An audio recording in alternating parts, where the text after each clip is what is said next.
Assalamualaikum warahmatullahi wabarakatuh. Alhamdulillahirrabbilalamin wa binasta'in ala asrofil anbiya wal mursalin wa ala alihi wa sahbihi ajma'in amma ba'd. Sebelumnya marilah kita panjatkan puji dan syukur kita atas kehadirat Allah Subhanahu wa taala yang masih melimpahkan rahmat dan hidayahnya kepada kita semua sehingga kita dapat menonton video ini dengan sehat walafiat. Amin. Nah, perkenalkan, nama saya Hana Alfia Salsabila. Saya NIM 19104080072 dari Prodi Pendidikan Guru Madrasah Ibtidaiyah Fakultas Tarbiyah dan Keguruan UIN Sunan Kalijaga, Yogyakarta. Adanya saya di video ini, saya akan meresensi buku yang berjudul Fikih Wudhu versi Mazhab Syafi'i. Ini dia bukunya. Nah, buku ini ditulis oleh Muhammad Ajib LCMA dan dieditori oleh Alfa Atan Asy Syafi'i. Setting dan layout oleh Fayat dan Fawaz. Desain cover oleh Fakih. Dan diterbitkan di Rumah Viking Publishing, Jalan Karet Padurena, nomor 53 Kuningan, Setiabudi, Jakarta Selatan. Buku ini terdiri dari 36 halaman yang dibagi menjadi 4 bab. Bab pertama membahas tentang pengertian wudhu. Bab kedua membahas tentang rukun wudhu. Bab ketiga membahas tentang sunnah wudhu.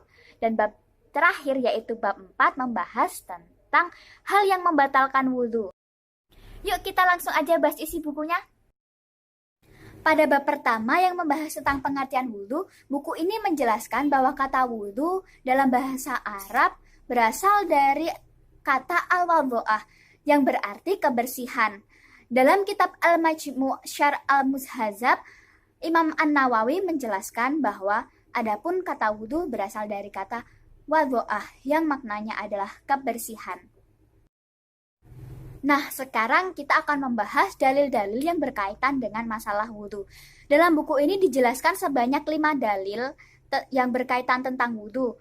Akan saya jelaskan salah satu dalil yang berkaitan tentang wudhu ada di Quran Surat Al-Ma'idah ayat 6 yang berbunyi, "Hai orang-orang yang beriman, apabila kamu hendak mengerjakan sholat, maka basuhlah mukamu dan tanganmu sampai dengan siku, dan sapulah kepalamu dan kakimu sampai dengan kedua mata kaki." Dalam hadis juga disebutkan, tidaklah sholat itu diterima apabila tanpa wudhu. Hadis riwayat Muslim.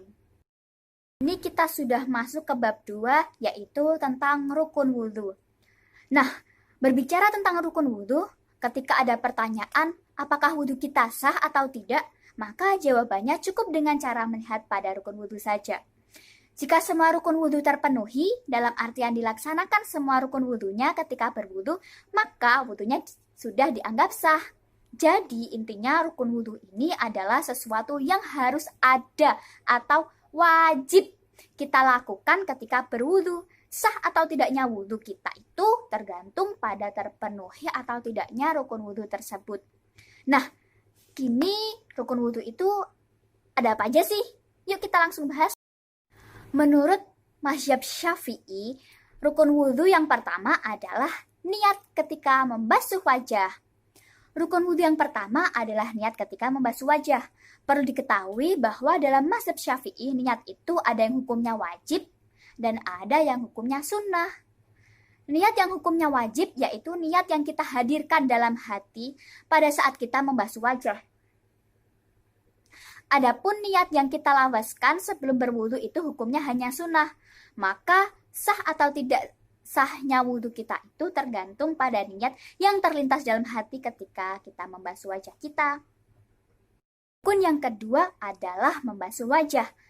Batasan wajah adalah atas kening, tempat tumbuhnya rambut sampai bagian dagu. Bagi yang punya jenggot tipis wajib meratakan air ke bagian luar dan dalam jenggot. Namun, jika jenggotnya lebat, maka cukup bagian luarnya saja yang terkena air. Kemudian dari bagian telinga kanan sampai ke telinga kiri. Semua yang disebutkan ini harus terkena basuhan air. Dan rukun yang ketiga adalah membasuh kedua tangan hingga siku. Tidak ada aturan khusus cara membasuhnya. Boleh dari ujung jari kemudian ke arah siku, atau juga sebaliknya dari kuku menuju ujung jari tangan. Yang terpenting adalah meratakan air pada kedua tangan. Dalilnya adalah firman Allah Subhanahu wa taala dalam Quran surat Al-Maidah ayat 6. Hai orang-orang beriman, apabila kamu hendak mengerjakan sholat, maka basuhlah wajahmu dan kedua tanganmu sampai dengan siku, dan usaplah kepalamu dan basuhlah kakimu sampai kedua mata kaki. Sadaqallahul-azim. Rukun yang keempat adalah mengusap sebagian kepala.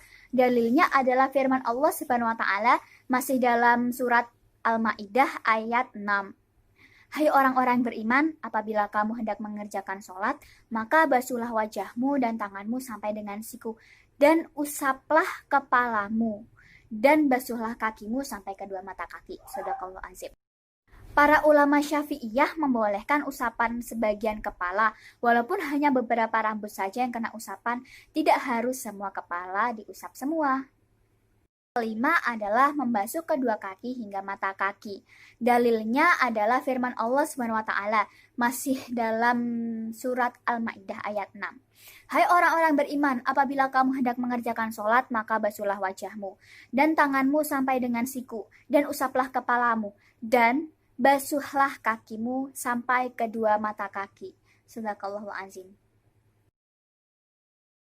Dan rukun wudhu yang terakhir adalah tertib.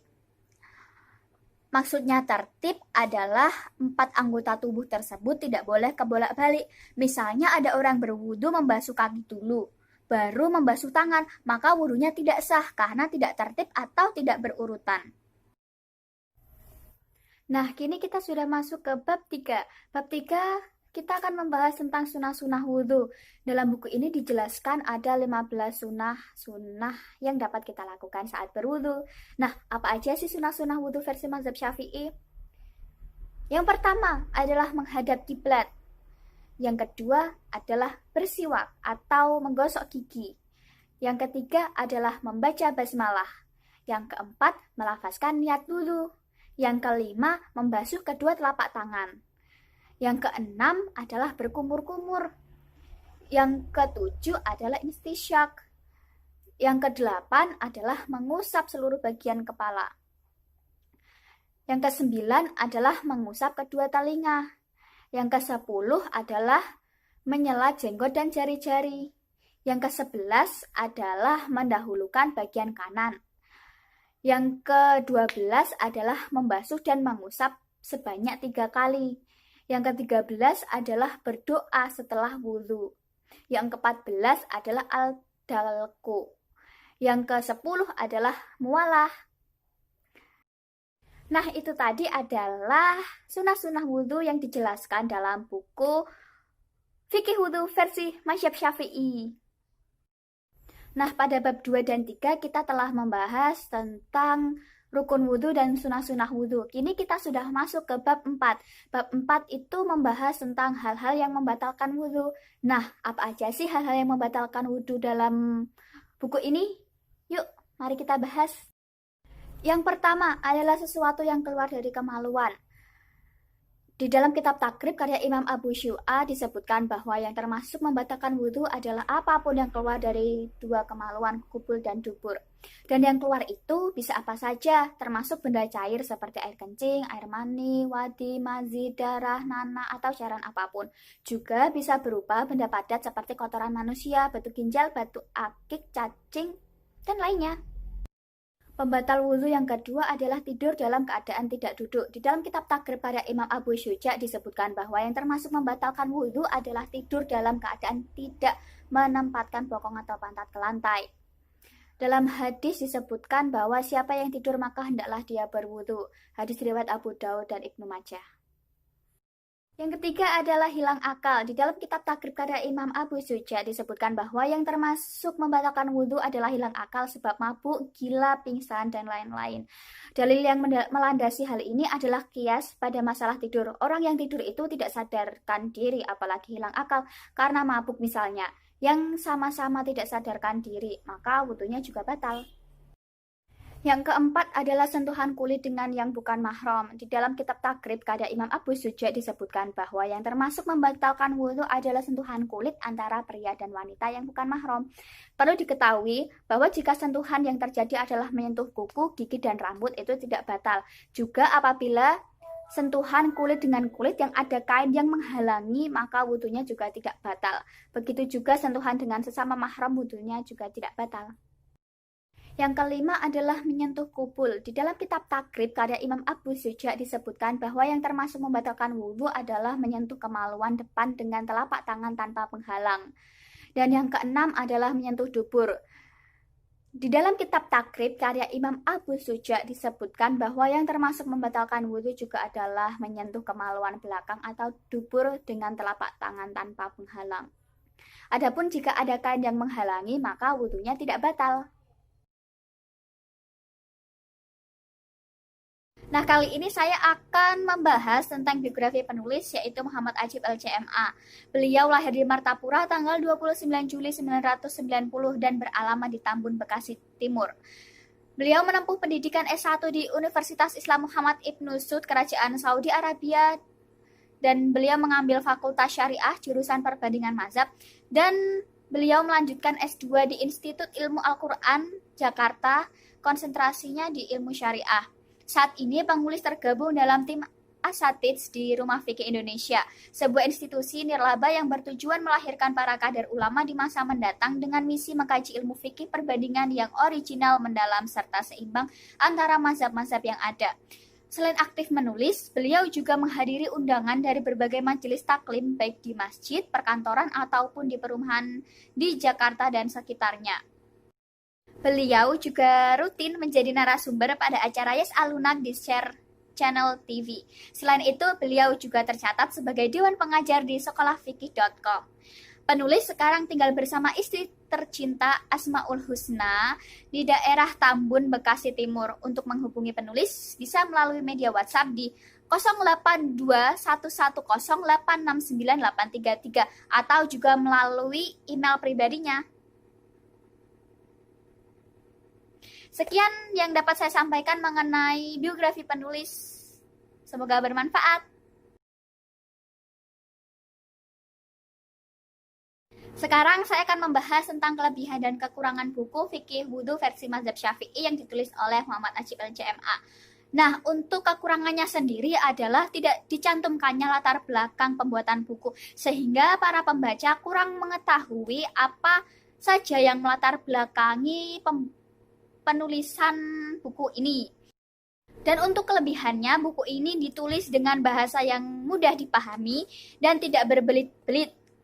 Bisa dikatakan buku ini to the point sehingga mudah dipahami.